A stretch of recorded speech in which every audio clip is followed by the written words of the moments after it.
Arestado ang isang high-value individual sa isinagawang bypass operation ng mga operatiba ng Cotabato City PNP kung saan nasabat ang hinihinalang shabu na may halagang mahigit 200,000 piso.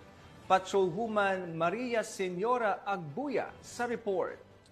Arestado ang isang high-value individual na si alias Magid 28, payong-payong driver at presidente ng Rosario Heights 10 matapos ang bypass operation ng Cotabato City PNP nito lamang ika-29 ng Hulyo taong kasalukuyan. Nasamsam sa operasyon ang 35 gramo ng hinihinalang shabu na nagkakahalaga ng 238,000, bypass money at iba pang non-drug paraphernalias. Nasa kustodiya na ng pulisya ang sospek at haharap sa kasong paglabag sa Republic Act 9165 o Comprehensive Dangerous Drugs Act of 2002.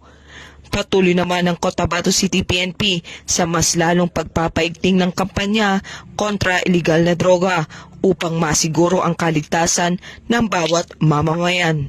Mula rito sa rehiyon ng Bangsamoro, ako ang inyong Police News Network Correspondent, Patrolwoman Maria Senora Agbuya, alagad ng batas, tagataguyod ng Balitang Pulis.